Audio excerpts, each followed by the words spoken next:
ሰላም ጋይሶች ዛሬም በድጋሚ ተገናኘን። በዛሬ ቪዲዮአችን ላይ ከ4 ወር በፊት የጀመረውና አሁን ማብቂያውን ያገኘው ጦርነት በአሜሪካ በእስራኤልና በኢራን መካከል በተደረገው ጦርነት ትራምፕ በኢራን ላይ አሳካዋለሁ ያላቸውን ነገሮች አሳክቷል ወይ የሚለውን ነገር ግድ ማየት አለብን። ምክንያቱም ይህ ጦርነት ስላለቀ ማን አሸነፈ ማን የተሸነፈ የሚለውን ለመለየት ይህን ነገር ግድ ማየት አለብን። ስለዚህ በዛሬ ቪዲዮአችን የምናደርገው ነገር ትራምፕ ጦርነቱ ከመጀመሩ በፊት አሳካዋለሁ ብሎ ያሰባቸውን ነገሮችን እያየን አሁን ላይ ተሳክቷል ወይስ አልተሳኩም የሚለውን ነገር ነው የምናየው። በቪዲዮ መካከል ስነግራችሁ እውነትም ትራምፕ አሳክቶታል ወይም ደግሞ አላሳካውም እያላችሁ ሀሳባችሁን ኮሜንት ላይ ልትነግሩ ትችላላችሁ። ይሄ የዩቲዩብ ቻናል በየቀኑ በዓለም ዘንድ የሚፈጠሩ በጣም አነጋጋሪና አስገራሚ የሆኑ ዜናዎችን በእንደዚህ አይነት መልኩ የምናቀርብበት የዩቲዩብ ቻናላችን ስለሆነ እንደዚህ አይነት ዜና ቶሎ ቶሎ ማግኘት ከፈለጋችሁ ሰብስክራይብ ማድረጋችሁን እንዳትረሱ፣ የደውል ምልክቷንም መጫናችሁ እንዳትረሱ። አሁን ወደ ቪዲዮ።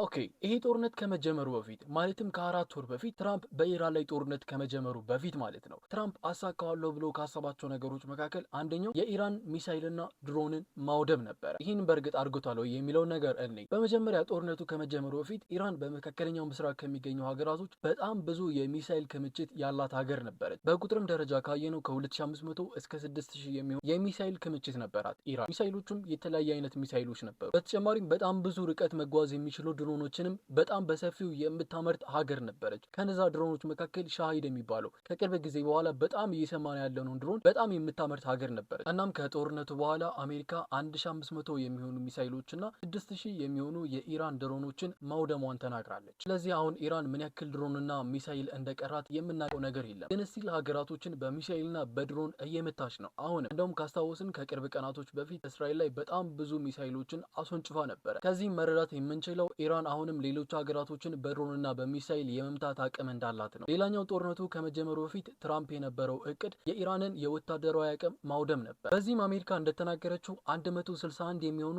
የኢራን የወታደራዊ መርከቦችን መምታቷን ማውደሟን ተናግራል። በተጨማሪም ከ80% በላይ የኢራን የአየር መቃወሚያዎች መውደማቸውን ነው አሜሪካ የተናገረች። ግን ስቲል ኢራን የስትሬት ኦፍ ሆርሙዝን የመዝጋት አቅሟ ሙሉ ለሙሉ አልወደም። ሌላኛውና እጅግ በጣም ወሳኙ ለዚህ ጦርነት ሁሉ ዋና ምክንያት የሆነው የኒኩሌር ፕሮግራም ነበር። ትራምፕ ጦራቸውን ከመጀመራቸው በፊት ኢራን መቼም የኒኩሌር ቦምብን አናስገኛትም ብለው ነበረ ጦርነቱን የጀመሩት። አሁን ላይ ግን ያሉበት ነገር ትራምፕ ሙሉ ለሙሉ ያሳኩት አይመስልም። ምክንያቱም አሁን ላይ ምንም አይነት በዚህ ጉዳይ ላይ የተደረገ ነገር የለም። በኒኩሌር ፕሮግራም ላይ አሁን ገና ወደፊት የሚነጋገሩባቸው በጣም ብዙ መድረኮች አሉ እና በዚህ ጉዳይ ላይ ለመወሰን ገና ነን አይደለ? ማን አሸነፈ የሚለውን ነገር በዚህ ላይ መወሰን አይቻልም። ገና ወደፊት የሚደራደሩበት ነገር ስለሆነ ስለዚህ ወደፊት የምናየው ነገር። ሌላኛው ነገር ደግሞ የኢራንን መንግስት መገልበጥ ነበረ ትራምፕ መጀመሪያ ይዞት የመጣው እቅድ ማለት ነው። ከዛም ነው በመጀመሪያ ቀን ላይ የኢራንን ጠቅላይ መሪ አሜሪካ የገደለችው። ግን ደግሞ እንደዚህ በቀላሉ የኢራን መንግስት ሊገለበጥላት አልቻለም። በጣም ስትራክቸር የሆነና በጣም ብዙ ነገሮች